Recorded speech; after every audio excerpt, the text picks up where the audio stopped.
Salut à toi, futur leader de la communication, c'est William. Bienvenue mon ami au sein de cette nouvelle vidéo. Installe-toi tranquillement dans cette vidéo où que tu sois dans le métro, que tu sois chez toi, que tu sois chez quelqu'un, n'importe où. Installe-toi tranquillement dans cette vidéo-ci. On va parler des différences et des points communs entre les personnes qui sont introverties et les personnes qui sont extraverties. Alors, une vidéo qui va être assez complète, assez solide, donc je t'invite tout simplement à vraiment prendre un café, prendre un verre d'eau, quoi que ce soit, et t'installer tranquillement, parce que dans cette vidéo, elle va être assez riche et tu vas sûrement pouvoir détecter si tu es une personne qui est plus introvertie ou extravertie. Et tu verras également mon avis sur est-ce qu'il vaut mieux être introverti ou extraverti, ou les deux à la fois. Alors, on commence par une brève définition de qu'est-ce qu'une personne qui est introvertie. Une personne introvertie, c'est une personne qui va être tournée vers le moi intérieur. C'est une personne qui va être retournée vers son monde intérieur et qui ne va pas forcément s'ouvrir aux autres. Ça peut être lié à la timidité, mais ce n'est pas forcément lié à la timidité. Pour moi, je considère que tout simplement une personne qui est introvertie, c'est une personne qui va faire passer ses propres intérêts avant les intérêts des autres et qui est vraiment tournée vers sa propre personne et son moi. A l'inverse, tu as une personne qui est extravertie, qui va tout simplement être tournée vers l'extérieur, vers les autres. Et donc là, elle va peut-être délaisser son moi intérieur au détriment tout simplement des autres. Donc c'est une personne qui va être plus axée sur la générosité, qui va être plus axée sur l'ouverture aux autres, etc. Tu l'auras compris, fatalement, une personne qui est introvertie va passer beaucoup plus de temps seule et avec elle-même plutôt qu'avec les autres. Et une personne qui est extravertie, au contraire, va tout simplement passer plus de temps avec les autres et un petit peu moins de temps toute seule. Alors les points communs, et oui, il y a des points communs entre ces deux types de personnalités différentes. Peut-être que tu t'es déjà reconnu dans l'une d'entre ces deux personnalités. Les points communs, c'est tout simplement que c'est quelque chose qui va souvent, dans la plupart des cas, je fais une grosse généralité là-dessus, mais à mon sens, c'est vraiment 80, je dirais, 97% des cas, ça doit être comme ça. C'est une personnalité que tu vas créer et que tu vas construire à l'enfance. Une personne introvertie, de retourner plus vers le moi intérieur, c'est une personne qui va être plus prudente, qui va vraiment hésiter souvent, qui va être souvent un petit peu timide, isolée.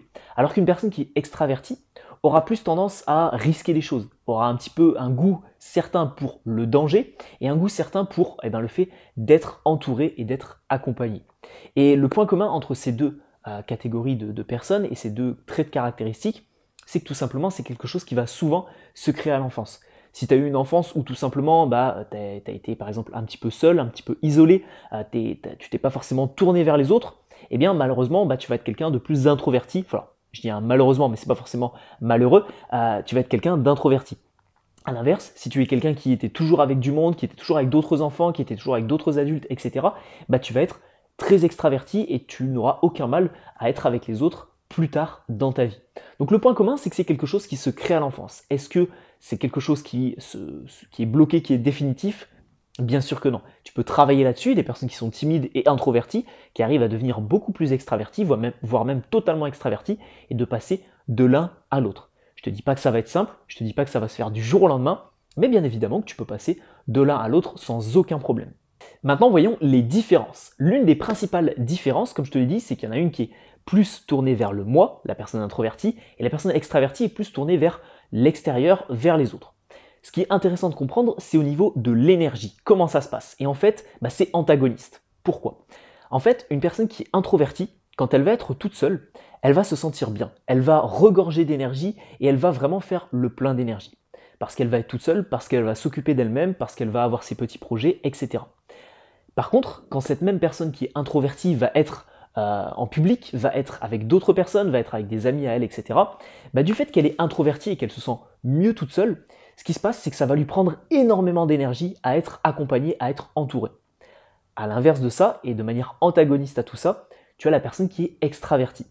Quand elle va être entourée, quand elle va être avec des amis, quand elle va être avec sa famille, quand elle va être avec son conjoint, son mari, ou son copain, sa copine, etc., quand elle va être avec du monde ou au travail, ça va lui faire plaisir, elle va se sentir vivante. C'est une personne qui est vraiment tournée vers l'extérieur, donc quand elle est accompagnée, elle se sent vivante. Par contre, la solitude est un énorme problème pour cette personne. Pour une personne extravertie, se retrouver tout seul, c'est synonyme d'angoisse, c'est synonyme de stress, c'est synonyme de ne pas savoir quoi faire, et une personne très extravertie va toujours avoir ce besoin d'être accompagné, de voir quelqu'un, de faire des activités avec quelqu'un. Donc tu vois, je rebondis sur le malheureusement que j'ai dit tout à l'heure. En fait, il y a des avantages et des inconvénients à être introverti et à être extraverti. Un introverti, il est tout seul et la solitude, ça lui pose pas forcément de problème. C'est quelqu'un qui va aller au cinéma tout seul, c'est quelqu'un qui va aller au restaurant tout seul, c'est quelqu'un qui est capable d'aller faire du sport tout seul, c'est quelqu'un qui va pouvoir faire plein de choses tout seul. Donc c'est génial. Par contre, quelqu'un d'extraverti, bah, c'est quelqu'un qui, dès qu'il va faire quelque chose tout seul, pour lui, aller au cinéma tout seul, c'est pas possible. C'est ridicule et c'est quelque chose qui ne se fait pas. Donc j'espère que tu auras compris un petit peu les différences et surtout le côté antagoniste de l'un et de l'autre. Maintenant, j'espère que tu as pu un petit peu mieux analyser ton côté introverti et ton côté extraverti. Peut-être que, alors je tiens à mettre des pourcentages là-dessus, peut-être que tu es introverti à 80% et extraverti à 20%. C'est-à-dire que tout simplement, bah, tu préfères passer du temps tout seul, être introverti, ça ne te dérange pas d'être avec les autres, tu ne te sens pas non plus trop isolé, etc. Peut-être que tu es très extraverti, donc c'est vraiment une question de jauge, quelqu'un n'est pas totalement extraverti ou totalement introverti. Donc fais un petit peu ce test, analyse un petit peu grâce aux points communs et aux différences, quel est un petit peu aujourd'hui ton niveau d'extraversion et d'introversion. Alors maintenant qu'on a vu les définitions, les points communs, et les différences, je vais donner un petit peu mon avis et également mon retour d'expérience sur tout ça. Parce que forcément, je fais partie d'une de ces deux catégories. À l'enfance, j'ai également une de ces deux catégories qui a pris le pas sur l'autre. Et je vais te dire tout simplement aujourd'hui ce que j'en pense et comment je gère mon côté introverti et mon côté extraverti et mon côté introverti. Alors, moi quand j'étais plus jeune, j'étais assez timide, assez réservé, assez isolé. Et donc du coup, je préférais plus passer du temps tout seul. C'est vrai que j'étais pas hyper extraverti, même si je faisais du sport en club, j'aimais pas forcément beaucoup le contact avec les autres, et donc j'étais quelqu'un qui restait plus dans son coin, donc plus introverti. Ensuite, avec le temps, forcément, je me suis ouvert aux autres quand j'ai notamment appris à mieux communiquer avec les autres, à développer mon aisance relationnelle. J'ai commencé à prendre goût tout simplement au fait d'aller rencontrer de nouvelles personnes, de créer des liens avec de nouvelles personnes, etc. Donc je suis devenu un petit peu plus extraverti. Aujourd'hui, ce que j'en pense de tout ça, c'est que tout simplement, ça a vraiment des avantages et des inconvénients. Je pense qu'aujourd'hui, il vaut mieux être légèrement plus introverti qu'extraverti. Et si je devais te donner la balance que j'essaye moi-même d'avoir pour ma vie, je te dirais que c'est 60% d'introverti et 40% d'extraverti. Pourquoi ? Parce que tout simplement, il est plus intéressant de quand même faire plus de choses pour soi. C'est un petit peu égoïste de dire ça, mais je pense que tu es d'accord avec moi. Il est plus intéressant de faire plus de choses pour soi, de savoir passer du temps tout seul, de savoir gérer ses propres projets, ses propres affaires et s'occuper de soi, plutôt que de toujours être dans le besoin d'être avec des gens, dans le besoin d'être avec des personnes, etc. Parce que par exemple, là, je prépare notamment un projet de voyage pour bientôt, pour pouvoir tout simplement voyager tout seul. Sauf que voyager tout seul, si tu es quelqu'un d'extraverti, c'est pas possible. D'ailleurs, si tu es extraverti et que tu te dis voyager tout seul, c'est impossible pour moi, à mon avis, tout simplement, ça s'explique. Si par exemple aussi, j'ai une amie à moi qui était en couple, qui est devenue célibataire, et au moment où elle est devenue célibataire, elle a vraiment eu du mal à gérer cette rupture parce qu'elle est assez extravertie. Donc du coup, le fait de se retrouver tout seul, le fait de se retrouver isolé, ça l'a un petit peu chamboulé. Donc à mon sens, il est plus intéressant d'avoir à peu près 60% de personnalité introvertie et 40% de personnalité extravertie. C'est très intéressant également d'être ouvert aux autres, d'aider les autres, d'être passionné un petit peu de relations humaines. Donc c'est pas moi qui vais te dire de ne pas être extraverti, mon ami. Alors en guise de bonus, dans cette vidéo, cette chaîne YouTube est spécialisée sur la communication, la prise de parole et l'aisance relationnelle. Je peux pas ne pas te faire un parallèle avec la communication. Et c'est très intéressant de détecter en fait si ton interlocuteur avec qui tu parles est introverti ou est extraverti. Pourquoi ? Parce que c'est deux personnalités différentes qui sont antagonistes et qui sont vraiment très très différentes, surtout si tu as un interlocuteur qui est très extraverti ou très introverti. En fait, ces deux personnalités n'utilisent pas les mêmes canaux de communication. Qu'est-ce que j'entends par là ? J'entends par là, je te l'ai noté, je me le suis noté, juste ici, c'est qu'une personne qui est introvertie va utiliser la structure de ses idées, va être très réfléchie, va parler de manière méthodique. Et une personne qui est introvertie va vraiment faire tout ce travail avant de dire quoi que ce soit, parce qu'elle est prudente. A l'inverse, une personne qui est extravertie va parler de manière un peu plus improvisée, va parler de manière un peu plus crue, plus cash, quitte à des fois même dire certaines bêtises et revenir dessus après. Et donc du coup, tu as vraiment ces deux types de communication.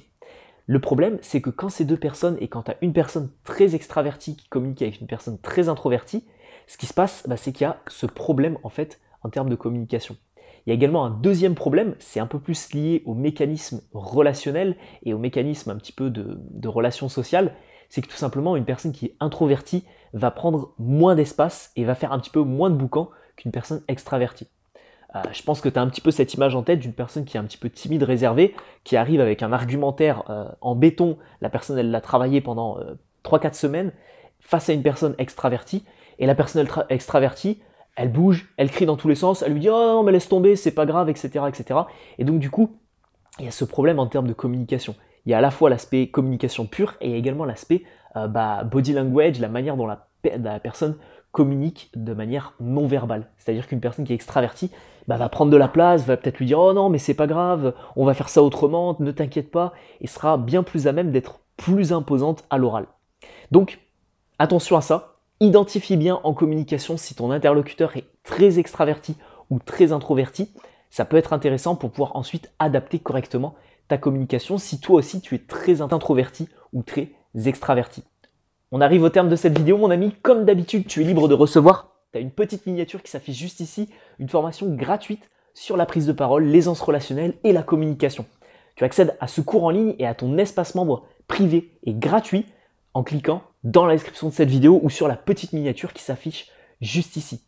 Pour suivre ce cours, c'est un cours en ligne, donc c'est 5 vidéos et même une vidéo bonus que je te réserve et qui t'apprendront étape par étape comment améliorer ta communication, comment savoir parler en public si tu es introverti, comment savoir un petit peu te canaliser si tu es extraverti et passer de extraverti qui fait beaucoup de bruit à vraiment leader charismatique.